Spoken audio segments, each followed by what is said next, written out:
നിങ്ങളുടെ favourite shows ഇനി ഒരിക്കലും മിസ്സാവില്ല. ഇപ്പോൾ C5 കാണും നിങ്ങളുടെ ഫേവറേറ്റ് ഷോ തികച്ചും സൗജന്യമായി. ഏയ് വേണ്ട വേണ്ട, പ്രസാദേട്ടൻ കൊടുത്താ മതി. അതാ അതിന്റെ ശരി. എന്താ കുട്ടികളെ ഒരുമാതിരി പൊട്ടം കളിക്കുന്നേ? പോയ കാര്യം എന്തായെന്നാ ചോദിച്ചത്, അതിനുത്തരം പറ. ആ ഇരിക്കുന്ന ശ്രീകൃഷ്ണ ഭഗവാനെ സാക്ഷിയാക്കി സീതമ്മ ഇത് വാങ്ങിയട്ടെ. ഇതെന്താ സാധനം? ഞാൻ ചോദിച്ചതിന് ഉത്തരം ഈ പാക്കറ്റിനകത്താണോ? ചോദിച്ചതിനുള്ള ഉത്തരം ദാ ഇതിലുണ്ട്. ആദ്യം ഇതൊന്ന് വാങ്ങിയാട്ടെ. എന്റെ സീതമ്മേ, നമുക്ക് ആ കോൺട്രാക്ട് കിട്ടി.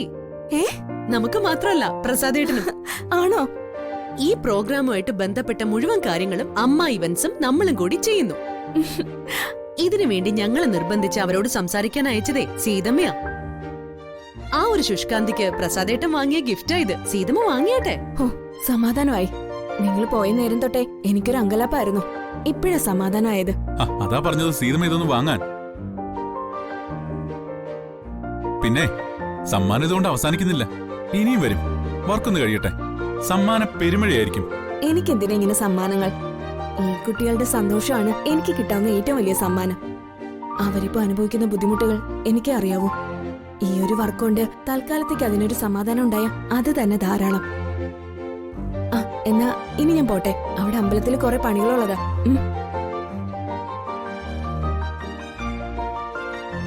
ഇപ്പൊ പോകുന്നതൊക്കെ കൊള്ളാം, പക്ഷേ സീതമ്മയുടെ റോൾ അവസാനിച്ചിട്ടില്ല കേട്ടോ. ചിലപ്പോ ഈ ഇവന്റിന് പോകാൻ തന്നെ എനിക്ക് സാധിച്ചെന്ന് വരില്ല. അപ്പൊ എനിക്ക് പകരം സീതമ്മ വേണം പോകാൻ. അതെന്താ ഈവന്റിന് പോകാൻ സാധിക്കാത്തത്? നിനക്കെന്തു പറ്റി? ഏയ് ഒന്നും പറ്റിയൊന്നുമില്ല. ഇടയ്ക്ക് വല്ല പനി വന്നാലോ എന്ന് വെച്ച് പറഞ്ഞതാ. ആഹാ, എന്നാലേ പനി വരട്ടെ കേട്ടോ, അപ്പൊ നമുക്ക് ആലോചിക്കാം. ശരി ശരിയെന്നാ.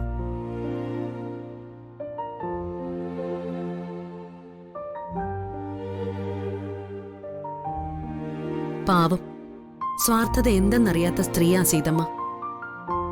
ഇങ്ങനെയുള്ള 10 പേരുണ്ടെങ്കിലേ ഒരു പഞ്ചായത്ത് തന്നെ സ്വർഗം ആവുന്ന ഉറപ്പാ. പ്രസാദേട്ടൻ വാ. അഞ്ജലി, ഒരു മിനിറ്റ് അവിടെ നിൽക്കേ. സീതമ്മയുടെ കാര്യം അവിടെ നിൽക്കട്ടെ. അഞ്ജലിയുടെ ഈ പനിക്കഥ പറയുന്നതില് ചില കാര്യങ്ങളുണ്ടെന്ന എന്റെ വിശ്വാസം. അതെന്താണെന്ന് അഞ്ജലി പറയണം. കേൾക്കണോ എനിക്ക്?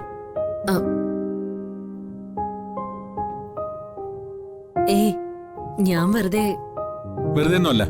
അഞ്ജലിക്ക് പറയാനുണ്ട്, എനിക്ക് കേൾക്കാനും. പ്ലീസ് എന്നോട് സംസാരിക്കേ. എന്ത് തന്നെ ഭരിക്കുന്ന പ്രശ്നം?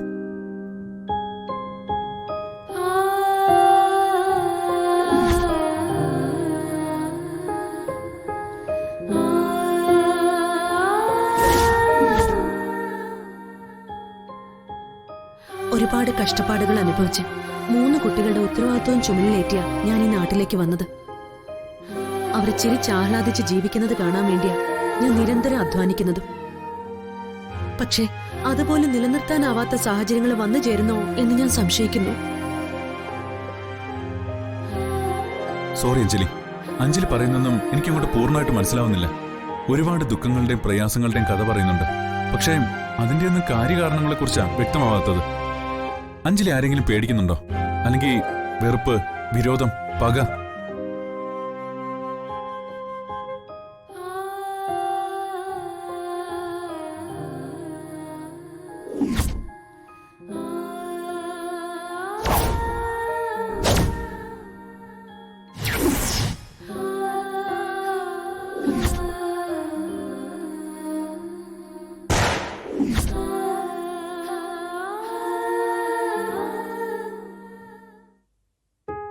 അതൊരു വ്യക്തിയോടാണോ, അതോ കുടുംബത്തോടാണോ, അതോ ഒന്നിലധികം ആൾക്കാരോടോ? എന്താണെങ്കിലും തുറന്നു പറ. സോറി പ്രസാദേട്ടാ, എല്ലാം തുറന്നു പറയാവുന്നൊരു ദിവസം വരും എനിക്ക്.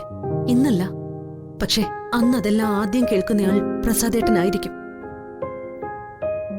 അതിനു മുമ്പ് പ്രസാദേട്ടനൊരു കാര്യത്തിൽ എനിക്ക് ഉറപ്പ് തരണം, ഇപ്പൊ തന്നെ. അഞ്ജലി പറഞ്ഞോളൂ. ഏത് കാര്യത്തിനും ഞാൻ ഒപ്പം ഉണ്ടാവുമെന്ന് മുമ്പേ പറഞ്ഞിട്ടുള്ളതാ. ഇനി അതങ്ങനെ തന്നെ ആയിരിക്കും. തനിക്ക് ധൈര്യമായിട്ട് പറയാം. എനിക്കറിയാം, എന്നാലും പറഞ്ഞൂന്ന് മാത്രം. എന്റെ കുഞ്ഞുങ്ങൾക്ക് തുണയായി എന്നും അവർക്കൊപ്പം ജീവിക്കണമെന്നതാ എന്റെ ആഗ്രഹം. പക്ഷേ എന്റെ തലയ്ക്ക് മുകളിൽ എപ്പോഴും ഒരു ദുഷ്ടന്റെ വഞ്ചനയുടെ വാൾ തൂങ്ങുന്നുണ്ട്. അതേത് നിമിഷവും എന്റെ കഴുത്ത് മുറിച്ച് കടന്നുപോകും. അങ്ങനെ എന്തെങ്കിലും നടന്നാ പ്രസാദേട്ടൻ വേണം ഈ വീട്ടിന് തുണയായിട്ട്. അഞ്ജലി എന്തൊക്കെയാ പറയുന്നേ? അങ്ങനെയൊന്നും ആർക്കും ആരും ഒന്നും ചെയ്യാൻ പറ്റില്ല. അത്രയ്ക്ക് നീതി നിയമം നിഷേധിക്കപ്പെട്ട നാടാണോ നമ്മുടേത്? എനിക്കറിയില്ല പ്രസാദേട്ടാ, എനിക്കൊന്നും അറിയില്ല. പക്ഷേ ഒരു നീതിബോധം ഇല്ലാത്തൊരാളാണ് എനിക്ക് നേരെ വാളോങ്ങുന്നതെന്ന് മാത്രം ഞാൻ പറയും. അതിൽ പെട്ട് നാളെ എനിക്ക് എന്തെങ്കിലും സംഭവിച്ചാൽ, ഞാൻ ഇല്ലാതെ ആയാൽ, എന്റെ കുട്ടികൾ ഒറ്റപ്പെട്ടു പോയാൽ അവരെ സ്വന്തം മക്കളായി കണ്ട് പ്രസാദേട്ടനെ ഏറ്റെടുക്കണം. തീർച്ചയായും. ഇപ്പൊ അഞ്ജലി ഭാവന ചെയ്തെടുക്കുന്ന ഈ അപകടങ്ങളൊന്നും ഒരിക്കലും സംഭവിക്കാത്തതാണെന്ന പൂർണ്ണ ഉറപ്പെനിക്കുണ്ട്. അഞ്ജലിക്ക് ഒന്നും സംഭവിക്കില്ല. എങ്കിലും അഞ്ജലി ആവശ്യപ്പെടുന്ന കാര്യം ഞാൻ ഉറപ്പു തരിക.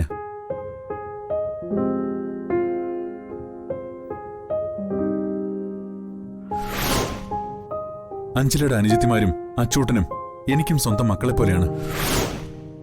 എന്തെങ്കിലും കാരണവശാൽ അഞ്ജലി അവർക്കൊപ്പം ഇല്ലാതെ വരുന്നൊരു നാളുണ്ടായാൽ അന്നു മുതൽ എന്റെ ജീവനുള്ള കാലത്തോളം ഞാൻ അവരെ പൊന്നുപോലെ നോക്കും. എന്റെ ജീവൻ കൊടുത്തായാലും അവരെ സംരക്ഷിക്കുന്ന അർത്ഥം. അഞ്ജലിക്ക് എന്നെ വിശ്വസിക്കാം.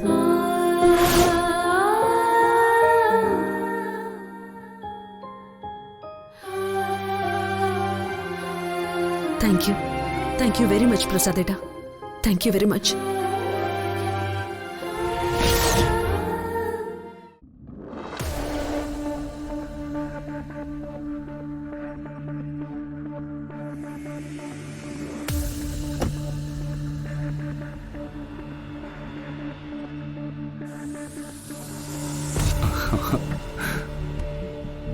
ഞാൻ പറഞ്ഞ സാധനം വാങ്ങി വെച്ചോ?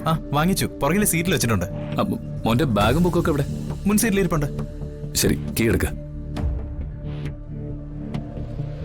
അതെ, ഇന്ന് രാവിലെ വരെ ബോധം പോലില്ലാതെ നടന്ന ആളാ. കുറച്ച് ഭേദമായി വെച്ച് ഡ്രൈവ് ചെയ്ത് പോണോ?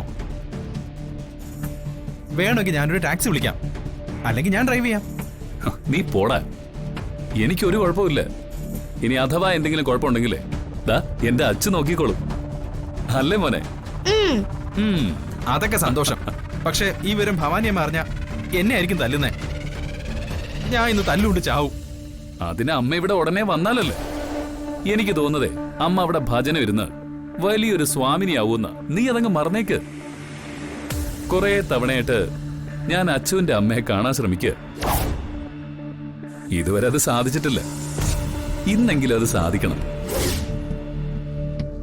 അച്ചുവിനെ വീട്ടിൽ വിട്ട് അവന്റെ അമ്മയും കണ്ടിട്ടേ ഞാൻ മടങ്ങി വരും. മോനെ, പോവാം നമുക്ക്.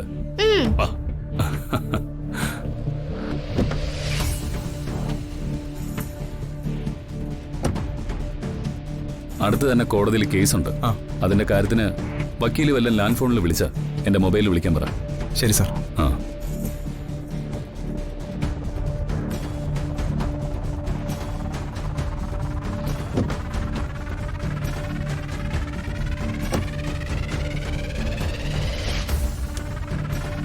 അച്യുത്, പോവാം നമുക്ക്.